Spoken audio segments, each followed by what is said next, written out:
தண்ணி வேணுமா இருந்தாங்க. ஏன்னா ஆண்டு சொல்றா ஏழைகளுக்கு இறங்குன்னு சொல்லிட்டாரு. ஏழைகளுக்கு மட்டுமா இறங்க சொன்னார் ஆண்டவர்? அல்லேலூயா. மொத்த மனித குலத்துக்கும் நினிவேல சொல்றாரு, இந்த நினிவே பட்டண மக்களுக்கு நான் இறங்க வேண்டாமான்னு கேட்கிறாரு. அவ்வளவு பாவத்துல இருக்கான், ஓரின சேர்க்கையில இருக்கான், எல்லாத்தையும் இருக்கான். ஆனா ஆண்டவர் ஒரு தீர்க்கதரிசி அனுப்பி சொன்ன உடனே அவன் என்ன பண்ண, ரெட்டை உடுத்தி ஆண்டவரே நான் மன்னிங்க அப்படின்னு சொல்லி கேட்கிறான். அவன் அவ்வளவு பாவம் செஞ்சான். மன்னிங்கன்னு கேட்டோட இறங்குகிறவர் ஒரு மனசு என்ன சொல்லுது, அதுவே அவன் அவ்வளவு பண்ணான், அவ்வளவு தவறு செஞ்சான்.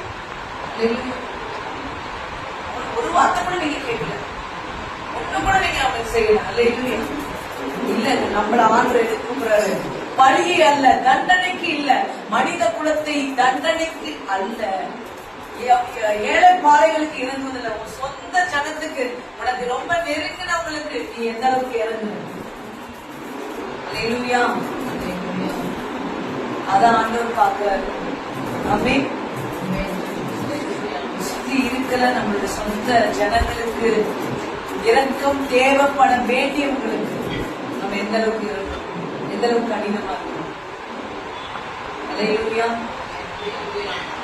வெளியில போய் ஒரு அர்ப்பன் ஹோம்ல இருக்கவங்க கண்ணீரை துடைக்கிறதும், கூட பிறந்த சகோதரனுடைய கண்ணீரை துடைக்கிறதும், உனக்கு தேவன் கொடுத்த உறவுகளுடைய கண்ணீரை துடைக்கிறதும் அது ரொம்ப முக்கியம். ஆமென். நான் இங்கெல்லாம் இறங்க மாட்டேன், நான் போய் அங்க இறங்குறேன் அப்படின்னா ஆண்டு அழைவாங்க. ஆமென்.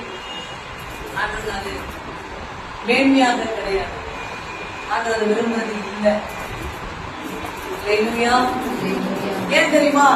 நீங்க இதெல்லாம் டெஸ்ட் பண்ணி பாக்கணும். அந்த வழியில இருக்கிறவன் உனக்கு எந்த தீங்கும் செய்யல, அதனால அவனுக்கு ஈஸியா இறங்குற. ஆனா உனக்கு கூட இருக்கிறவன் உனக்கு தீங்கு செய்யலாம், உனக்கு துன்பப்படுத்தலாம். அவனுக்காக நீ போய் உதவி செய்ய வேணாம். நீ அவனுக்காக பரிந்து பேசி ஜெபிச்சு அவனுடைய மனநிலை மாற வேண்டும். ஆண்டவரே, அவனை துர்க்குணத்துல இருந்து நீக்குங்க. அவனுக்குள்ள இருக்கிற இந்த எல்லா எண்ணங்களும், தீமையான எண்ணங்கள்ல இருந்து.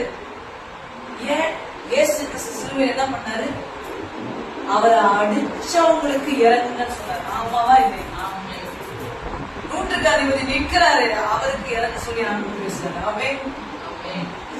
ஏன்னா